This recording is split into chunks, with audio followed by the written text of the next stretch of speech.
नमस्कार। आप सभी छात्रों को हिंदी विभाग की ओर से आप सभी का स्वागत है। आज हम आधुनिक कविता दूसरी वाली तोड़ती पत्थर, इसके कवि हैं सूर्यकांत त्रिपाठी। इन्हें निराला नाम से हिंदी जगत में इनका नाम प्रसिद्ध है। आज हम इनका कवि परिचय देंगे। कवि परिचय में सूर्यकांत त्रिपाठी निराला जी का जन्म सन 1896 ईस्वी में मोदिनीपुर महिषादल नगर में हुआ था। अल्प आयु में आपकी माता की मृत्यु हुई। पत्नी तथा पिता के असामयिक निधन, गरीबी एवं तिरस्कार से जूझते हुए निराला का व्यक्तित्व झुझारू तथा संघर्षशील हो गया। आपका निधन सन 1961 ईस्वी में हुआ। आपकी प्रमुख रचनाएं हैं परिमल, गीतिका, अनामिका, अर्चना, आराधना, कुकुरमता, राम की शक्ति पूजा, तुलसीदास आदि। यहाँ पर निराला जी का जब जन्म हुआ, छोटी सी आयु में उनकी माता की मृत्यु हो गई।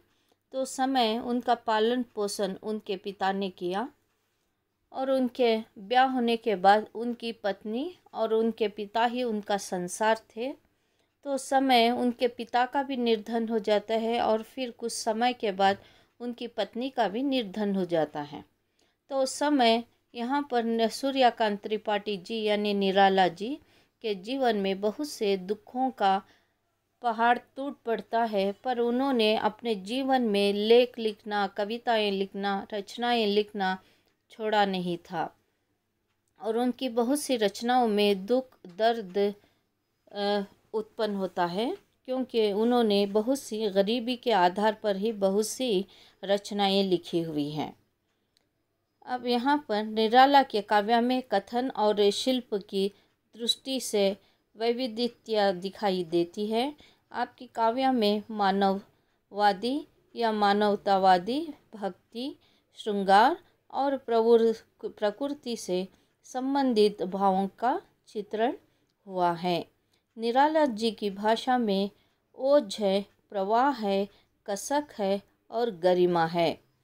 इनकी भाषा में 3 तरह का रूप दिखाई देता है काव्य में मानवता यानी इंसानियत, ह्यूमन बीइंग, ह्यूमनहुड। नेक्स्ट भक्ति, जिस तरह से जैसे हम लोग भगवान की भक्ति करते हैं उसी तरह वो मनुष्य की भी भक्ति के आधार पर कहा गया है। श्रृंगार का अर्थ है यानी जो रस कहा जाता है, प्रेम रस, श्रृंगार रस, वैरो रस, ये सारी चीज़ें इनकी काव्य में आई हुई हैं। और प्रकृति से संबंध भी है। प्रकृति से जिस तरह से निराला जी की भाषा ओज और प्रवाह के कसक में गरिमा है।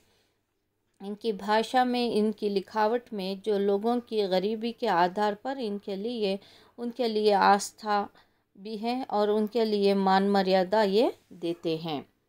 और ये एक कथा, जो एक कविता है, काव्य है, ये एक पत्थर तोड़ने वाली एक स्त्री के ऊपर निर्भर होती है। ये एक स्त्री जो पत्थर तोड़ने वाली है उसके ऊपर ये आधारित कविता है। प्रस्तुत कविता में सड़क पर पत्थर तोड़ने वाली एक साधनहीन और असहाय नारी का अति सजीव चित्र अंकित हुआ है। गर्मियों की तपन दोपहर में अपने घर से दूर काम करने वाली उस नारी के प्रति कवि के मन में अपार सहानुभूति है। एक और तो धनी वर्ग ऊंची ऊंची अट्टालिकाओं में विश्राम कर रहे हैं और दूसरी ओर मध्यहीन के विषम ताप में यह प्रताड़ित युवती परिश्रम साध्य कार्य में व्यस्त है, अर्थात वैषम्य की और ध्यान आकर्षित करने वाली यह प्रगतिवादी रचना निराला के काव्य संग्रह अनामिका से संकलित की गई है। यहाँ पर जो निराला जी यानी सूर्यकांत त्रिपाठी जी कहते हैं कि जिस तरह से एक नारी जो बड़ी बड़ी बिल्डिंग्स, अट्लैकिया का अर्थ है क्या है, बड़ी बड़ी बिल्डिंग्स वो सारे हैं, पर वहाँ पर जो नारी को ना धूप ना छाँव वो नहीं देख रही है, बस अपने काम में वो व्यस्त है, बस पत्थर तोड़ती जा रही है और उसका कोई नाम नहीं दिया गया है, बस अनामिका। जिसका नाम ना हो बस उसे अनामिका कहते हैं। आइए इस पहली वाली पंक्ति पर ध्यान दें। वह तोड़ती पत्थर, देखा उसे मैंने इलाहाबाद के पथ पर, वह तोड़ती पत्थर। यानी एक नारी है जो पत्थर तोड़ रही है, जो बड़े टुकड़ों को छोटे छोटे टुकड़ों के पत्थर तोड़ रही है। और कहाँ पर? एक राज्य का नाम है इलाहाबाद, और उस पथ पर, पथ का अर्थ क्या है? फुटपाथ पर। वह तोड़ती पत्थर यानी वो नारी पत्थर तोड़ रही है। कोई न छायादार पेड़ व जिसके तले बैठी हुई स्वीकार, श्याम तन भर बांधा यौवन, नत नयन प्रिया कर्मरत मन। तो अब ये इस तरह से एक पेड़ के नीचे बैठी हुई है।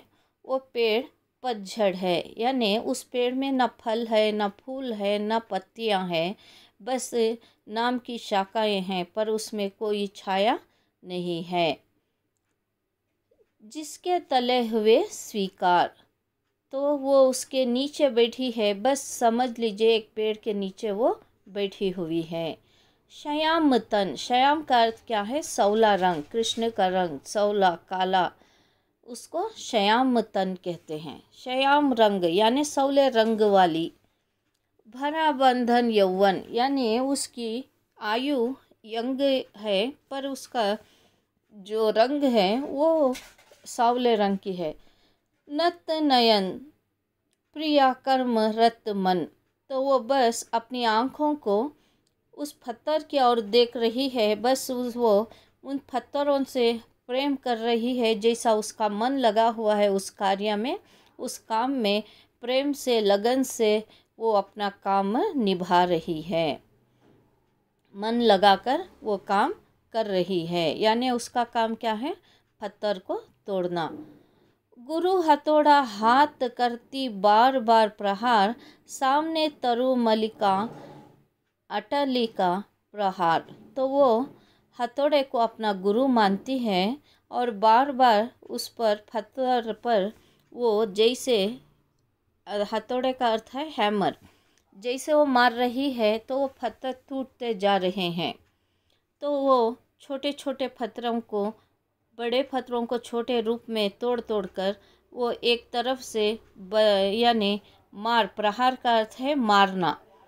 सामने तरु मलिका अटलिकाएँ प्रहार, तो सामने बहुत से पेड़ हैं, बड़ी बड़ी बिल्डिंगां हैं, यानी बड़े बड़े बिल्डिंग्स हैं, ये सारी चीज़ें हैं, पर इनके लिए सिर्फ गुरु हथौड़ा समझकर वो अपने काम में व्यस्त और मस्त हैं।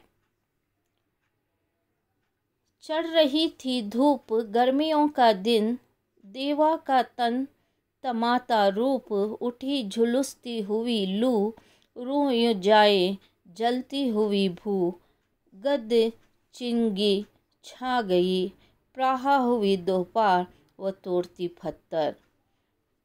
यानी जो 11 से 2 घंटे तक का समय होता है वो सबसे ज़्यादा तेज़ रोशनी और सूरज जला देता है। व्यक्ति को हो या ज़मीन को, पेड़ को उतनी सारी गर्मी होती है, तो वो गर्मी के आधार पर उसका रूप चमक रहा है, पर वो धूप इतनी ज़्यादा है व्यक्ति को भी जला सकती है, पर वो अपने काम में इतनी व्यस्त हो गई है, ऐसा लगता है एक कॉटन जब जलाते समय वो अंदर ही अंदर जलता रहता है, ऊपर बस नरम मुलायम इस तरह से वो आग दिखाई नहीं देता, वैसे ही उस नारी के मन में जिस तरह से बहुत सा दुख दर्द है, पर वो उस काटन की तरह, ऊपर से कपास की तरह ऐसी शांत रूप से वो अपने आप में, उसके अंदर आग है, वो तूफान, वो सारी चीज़ें हैं।